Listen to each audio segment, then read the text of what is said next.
आपकी क्लास क्या है और मेरी मैं बताती हूँ। हम सब ह्यूमन बीइंग्स हैं, यानी कि इंसान, और इसकी ये है डॉग, इसकी एनिमल की क्लास है। तो वो कैसे? क्योंकि हम सब एक जैसे काम करते हैं, एक जैसे हम हैं। तो जिस तरीके से हमारी एक क्लास है, तो वैसे ही वर्ड्स की भी अपनी क्लास होती है। मीन्स वो क्लास, उसमें सारे वर्ड्स एक जैसे ही काम करते हैं, तो उनकी क्लास को ही बोला जाता है पार्ट ऑफ स्पीच, और सब वर्ड्स को बोला जाता है पार्ट्स ऑफ स्पीच। अब शुरू करते हैं। पार्ट्स ऑफ स्पीच, इसे शॉर्ट में बोला जाता है पीओएस, या वर्ड क्लास या फिर ग्रामेटिकल कैटेगरी। इसकी है बहुत छोटी सी definition, class of words that behave same. Words का क्लास या फिर पार्ट जो कि एक जैसा काम करता है। Words are divided into various parts or classes according to the function they do in a sentence. Each of them is called part of speech and all of them are called parts of speech. Means सब जानते हैं कि एक sentence अनेकों word से मिलकर बनता है और ये वर्ड सेंटेंस में अलग अलग तरीके से काम करते हैं। तो जिस तरीके से ये सेंटेंस में काम करते हैं तो उनकी अलग अलग क्लास या फिर पार्ट बन जाती है, और हर एक पार्ट कहलाता है पार्ट ऑफ स्पीच, और सबको बोलते हैं पार्ट्स ऑफ स्पीच। इसको हम यहाँ पर और अच्छे से समझेंगे। ये एक सेंटेंस है, ये अनेकों वर्ड से मिलकर बना है कि वाओ, लिटिल एनी एंड परी do their homework daily on time. कि अरे वाह, ये छोटे छोटे जो एनी एंड परी हैं, ये अपना होमवर्क एकदम सही टाइम पे करती हैं हमेशा।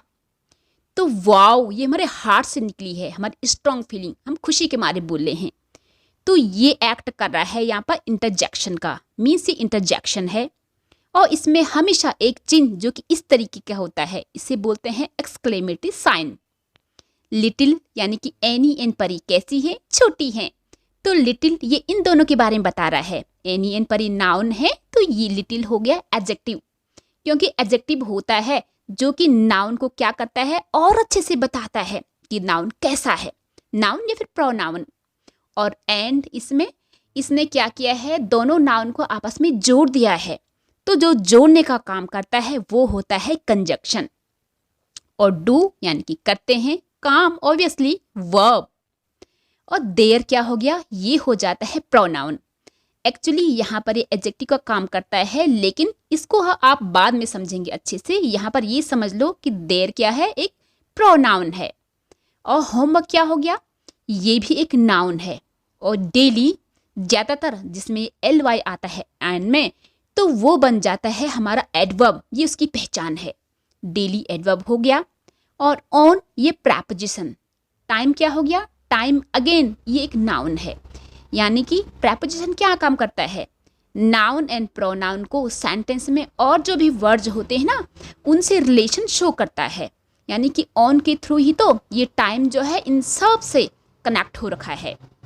तो कुछ लोग बोलते हैं कि ये 9 इन नंबर होते हैं, कुछ 10 भी बोलते हैं, लेकिन जो ऑथेंटिकली जो पहले से चला आ रहा है तो वो 8 ही होते हैं। यानी कि पार्ट्स ऑफ स्पीच 8 नंबर के होते हैं। They are 8 in number. Some people believe 9 and some believe 10 in number, but authentically they are 8 in number. क्योंकि जो 8, जो 9 या 10 बताते हैं वो क्या करते हैं ना, एक होता है इसमें एडजेक्टिव, तो एडजेक्टिव से वो आर्टिकल को अलग कर देते हैं, कुछ उसमें से डिटर्मिनर को अलग कर देते हैं, और कुछ लोग आर्टिकल एंड डिटर्मिनर को एक ही मानते हैं। तो अब ये है कौन कौन से, noun, pronoun, adjective, verb, adverb, preposition, conjunction and interjection. अब यहाँ पर हम इनकी बहुत छोटी छोटी सी डेफिनेशन पढ़ेंगे और एक दो एग्जाम्पल ही, क्योंकि आगे के लेक्चर्स में हम एक एक कर को बहुत अच्छे से पढ़ेंगे। सबसे पहले है नाउन। सब जानते हैं कि इस दुनिया में जो कुछ भी है ना, सबका सब नाउन है।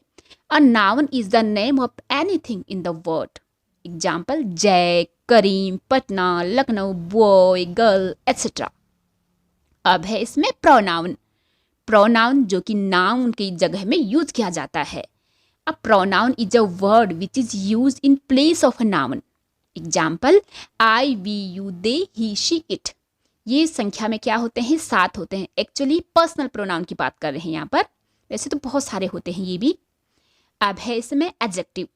एडजेक्टिव यानी कि जो नाउन एंड प्रोनाउन को और अच्छे से बताते हैं, जैसे हमने पढ़ा था ना वहाँ पर कि लिटिल एनी एंड परी, वैसे ही an adjective is a word which qualifies a noun और a pronoun. Example intelligent, rich, poor, beautiful, tall, short etcetera. यानी कि जितनी भी क्वालिटी नाउन एंड प्रोनाउन की होती है वो सब का सब इसमें बता देते हैं. अब है इसमें वर्ब. वर्ब का अर्थ ही होता है काम करना या फिर किसी की स्टेट को या फिर पोजीशन को भी बताते हैं. जैसे कि मेरे पास एक पेन है, आई हैव अ पेन. तो मैं कुछ काम तो नहीं कर रही लेकिन मेरे पास है, यानी कि ऑनरशिप पोजीशन को बताता है. और स्टेट क्या होता है, जैसे मैं बोलूँगी I am a woman, again मैं काम नहीं कर रही हूँ, मैं बस अपने लिए बता रही हूँ, अपने एग्जिस्टेंस बता रही हूँ कि मैं एक वुमन हूँ. तो उसी तरीके से स्टेट का अर्थ यही होता है, यानी कि अवस्था. अब है इसमें एक्शन. तो सभी जानते हैं कि रन, मूव वगैरह ये सब के सब काम करने को क्या बोलते हैं, एक्शन बोला जाता है. कि words which denote an action, state और पोजीशन. एग्जाम्पल रन, मूव, ये दोनों एक्शन को बता रहे हैं. हैव, हैज, ये बता रहे हैं पोजीशन को, जैसे आई हैव अ पेन. और हम बोलेंगे कि राम के पास एक बुक है, राम हैज अ बुक. और एम आर स्टेट को बताते हैं, I am a woman, you are a girl, इस तरीके से. अब है इसमें एडवर्ब. एडवर्ब मीन्स जैसे कि इसमें वर्ब आया है, तो सबसे पहले तो वर्ब का ही है इसमें कि वर्ब को और अच्छे से क्वालिफाई करता है. उसके अलावा वर्ब के साथ ही साथ एडजेक्टिव एंड अनदर जो एडवर्ब होता है सेंटेंस में, कई बार लॉन्ग लॉन्ग सेंटेंसेस होते हैं, तो उनको भी ये क्या करता है, बहुत अच्छे से क्वालिफाई या फिर मॉडिफाई करता है. An adverb is a word that qualifies a verb, an adjective and another adverb.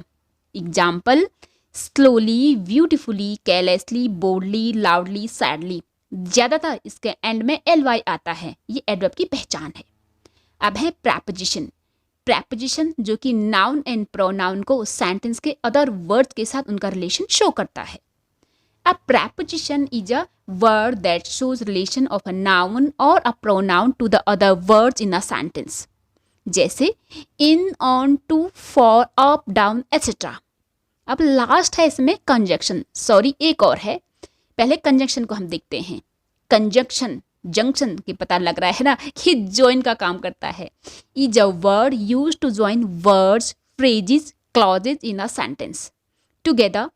Example and, but, because, if, when, while. यानी कि ये वर्ड जिसमें आते हैं तो पता लग जाता है कंजक्शन है. अब है इसमें इंटरजेक्शन कि words which are used to express sudden feeling और इमोशन ऑफ ह्यूमन हार्ट. हम लोगों के दिल से जो फीलिंग्स या फिर इमोशन निकलते हैं तो उन्हें एक्सप्रेस करने के लिए कुछ स्पेशल वर्ड्स होते हैं, जैसे कि हुर्रे कि हम जीत गए, वेलकम वेलकम, आइए आइए, है ना, हेलो, हाय. तो ये सब के सब इंटरजेक्शन हैं और इसमें हमेशा एक्सक्लेमेटरी साइन लगता है, इस टाइप का.